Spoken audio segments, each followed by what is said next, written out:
I was told by a friend to write and see the people's reaction. I'm 19 years old and I have an older brother who is 23 years old. Around 4 years ago, my father, who is 42 years old, got married to my stepmother, who is 35 years old, after leaving my mother, who is 41 years old. My mother is French and my father is from America. After 5 months of leaving my mother, my father started to date my stepmother, and a couple of months later they got married. My stepmother has 2 children, a boy named Henry, who is 13 years old, and a daughter named Hannah, who is 8 years old. My relationship with my stepmother isn't great, but we agree on some things. The incident happened 5 weeks ago when I was celebrating my 19th birthday. As guests started to arrive and the party started, it was time to blow out the candles. Before I could have done that, my mother came to the country to surprise me. Along with her, she brought a gold bracelet with my name and my horoscope sign engraved onto it.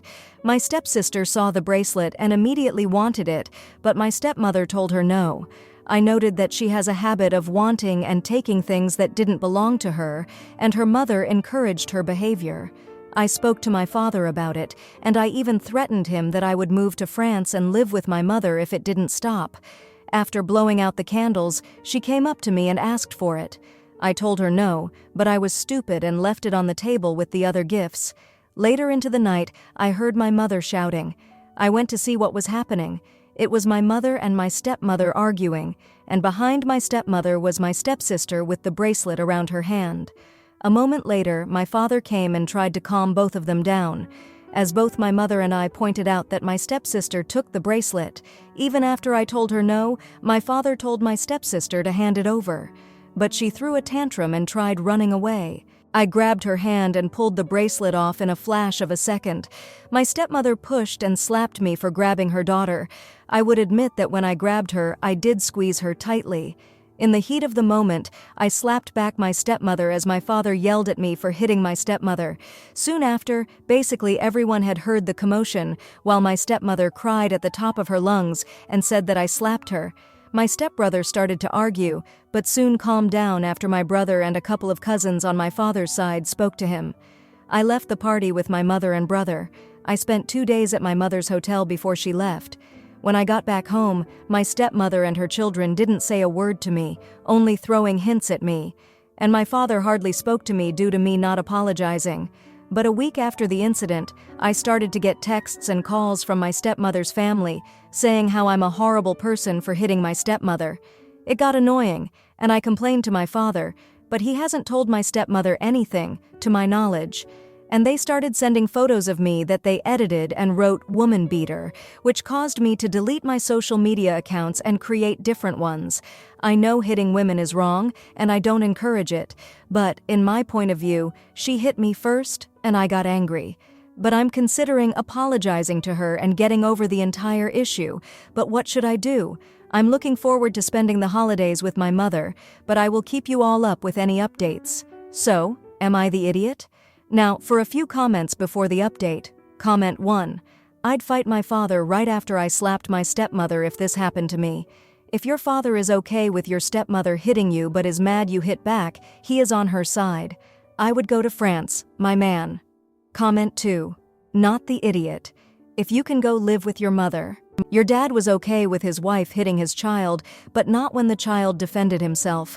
Now, for the update. Hey everyone, thanks for all the comments and advice on my last post. I'm still trying to navigate through all of this, but I wanted to share what's been going on. After the whole birthday incident, things at home were super tense. My stepmother and her kids were giving me the silent treatment, which was honestly a relief in some ways. My dad was still upset with me for not apologizing, but I was standing my ground. I felt like I was in the right, even though I knew hitting back wasn't the best reaction. A few days after I last posted, my brother and I had a long talk. He's been my rock through all of this, and he suggested that maybe I should try to extend an olive branch, not necessarily to apologize for defending myself, but to clear the air. He reminded me that holding on to anger wasn't going to help anyone, especially not me. So I took his advice and tried to talk to my stepmother. I told her I regretted that things got physical and that I hoped we could move past it. She didn't say much, just nodded and walked away. It wasn't the heartfelt moment of reconciliation I had hoped for, but it was a start, I guess. Meanwhile, my dad and I had a heart-to-heart. I told him how I felt about everything, from the bracelet incident to the way my stepmother and her family were treating me. It was tough, but I think it opened his eyes a bit. He finally talked to my stepmother about the harassment from her family, and the edited photos and nasty texts stopped. That was a huge relief. School has been my escape from all the home drama. I've been throwing myself into my studies and hanging out with friends who've been super supportive. It's been nice to have something else to focus on. My relationship with my stepbrother has been surprisingly okay. We're not best buddies or anything, but he's been civil, and we've even had a couple of decent conversations. I think he's starting to see that I'm not the villain in all of this. As for my stepsister, she's been keeping her distance, which is fine by me. I haven't seen the bracelet since that night, and I'm not sure I want to. It's just a thing, and I've got more important stuff to worry about. I've been talking to my mom a lot too. She's been amazing, offering advice and just listening when I need to vent. She's excited for me to visit for the holidays, and I can't wait to get there. It'll be nice to have a break from all the tension at home. In the meantime, I've been trying to rebuild my online presence. I made new social media accounts and have been reconnecting with friends. It's been a slow process, but I'm getting there. I've also been more cautious about what I post and who I add, which is probably a good thing in the long run. I've been doing a lot of thinking about the future, too. I'm considering going to college in France to be closer to my mom. It's a big decision, but it feels like it might be the right move for me. I've started looking into schools and programs, and the idea of a fresh start is really appealing. So that's where things stand right now. It's not perfect, and there are still some rough days, but I'm trying to stay positive. I'm learning a lot about myself and about how to handle tough situations. And who knows, maybe this whole mess will lead to some good changes in my life. I'm not sure what the next few weeks will bring, but I'm hopeful. I'm looking forward to spending time with my mom and getting some perspective on everything. And I'll keep working on mending fences at home. Maybe, just maybe, we can all find a way to get along, or at least coexist peacefully. Thanks again for all the support. It's meant a lot to me. I'll keep you posted on how things go. Now, for the comments. Comment 1. Hey there, I'm really sorry you're going through this. It's tough when family dynamics get messy, especially with new members. Your feelings are valid, and it's understandable that you'd want to retrieve something meaningful to you. Maybe consider a family meeting to set boundaries and express how you feel. Comment 2. It sounds like you've been through a lot, and it's great that you're looking for ways to improve the situation. Have you thought about seeking some family counseling? It could help everyone communicate better and work through these issues. Also, keep leaning on your mom and school for support. Now, for the next story. Me, 38 years old, and my ex, 37 years old, got divorced about 3 years ago. We have 2 children, 9 years old and 4 years old, who we share custody of. The divorce was caused by 2 things. I found him in our bed with another woman, and his reaction upon me kicking her out and getting upset with him was to pick up our nightstand lamp and try to hit me over the head with it. During the divorce, there was a stalking problem I'm not going to get into, and we ended up getting court-mandated counseling when it started clearly affecting our sons. Counseling ended up helping, and after the mandated period was over, he decided to find a therapist closer to his home and set up regular sessions. We spend holidays together so our sons can have their entire family around. So with Thanksgiving coming up, we all get together and decide to host at my house. While our kids are out getting some quality grandparent time with my parents, me, my brother, ex, and mother-in-law are sitting around and chatting to relax a bit. The conversation turns from the holiday season to our sons and our divorce. My mother-in-law mentions that it's nice seeing us still being civil instead of at each other's throats, and ex mentions that talking about it helped. I initially think he's talking about therapy, as I'm sure anyone would, but then he starts talking about it further. According to him, we just didn't mesh well together as spouses, and we both grew miserable in the relationship. When he saw it was upsetting our sons, he took it upon himself to start the discussion. After a very long and difficult conversation, we both decided divorce is the best option. He then tells his mother that he was lucky our talk had been peaceful instead of a mess like online stories. I admittedly wasn't thinking and mentioned how I wouldn't say cheating on me and then trying to knock me out was peaceful, but that I was glad he had such an optimistic view of it. His mother lost it on him a bit while my brother and I just dipped for a bit, and afterwards X pulled me aside to tell me that it wasn't right for me to tell his mom about what happened and air his dirty laundry, that he had apologized and changed and was still actively trying to get better, and that it hurt to know I was still upset with him over a mistake that happened years ago.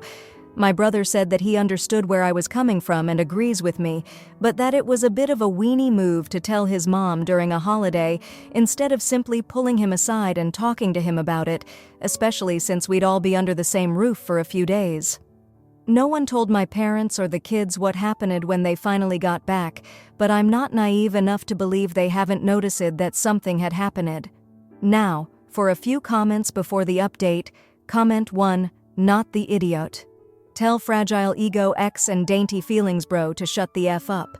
If X can lie his face off, then you are allowed to tell the truth.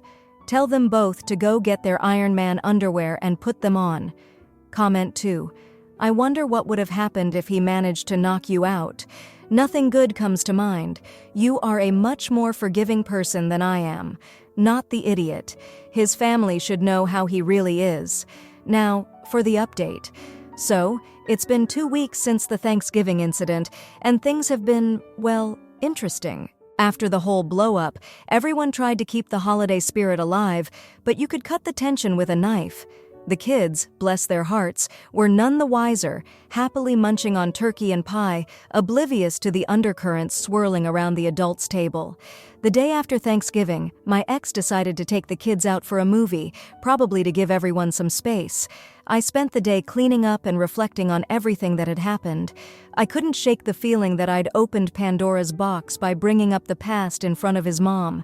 It wasn't my intention to stir up drama, but I guess sometimes the truth just slips out. The following week was a bit of a blur. My ex dropped the kids off as per our custody arrangement, and we exchanged the most basic pleasantries. There was a coldness in his eyes that hadn't been there before. I couldn't tell if he was still angry about me spilling the beans, or if he was just embarrassed that his mom had seen him in a less than flattering light. My brother, who's always been the voice of reason, suggested I give my ex some time to cool off. He said that maybe, just maybe, this could be a turning point for us. A chance to really put the past behind us and move forward for the sake of our sons. I wanted to believe him, but I couldn't shake the feeling that things were about to get more complicated. A few days later, I got a call from my ex's therapist. He wanted to have a joint session with the two of us. I was taken aback. We hadn't been in therapy together since the court-mandated sessions, and I wasn't sure what to make of it. Was this a peace offering? A trap? I agreed to go, curiosity getting the better of me. The session was enlightening. My ex talked about how he felt exposed and judged after the Thanksgiving debacle. He said he was working hard to be a better person, and that he felt like I didn't see the progress he'd made. I listened. Really listened, and I realized that maybe I had been holding on to the past too tightly. We didn't resolve everything in that one session, but it felt like a step in the right direction. Meanwhile, my parents had been acting a bit odd. They were whispering a lot and giving me knowing looks. I couldn't tell if they knew about the Thanksgiving conversation or if something else was going on. I didn't have the energy to pry, so I let it be. Then, just a few days ago, my ex's mom called me out of the blue. She apologized for her son's past behavior and thanked me for being a good mother to her grandchildren. It was a heartfelt conversation, and it ended with her inviting me to a small family gathering she was hosting. I was hesitant, but she insisted it would be good for the kids to see us all getting along. So, I went. The gathering was as awkward as you'd expect. My ex was there, of course, and we managed to be civil. His mom was going out of her way to make me feel included, which was both sweet and slightly unnerving. I couldn't help but feel like she was trying to make up for something. As the evening wound down, I noticed my ex and his mom having a hushed conversation in the corner.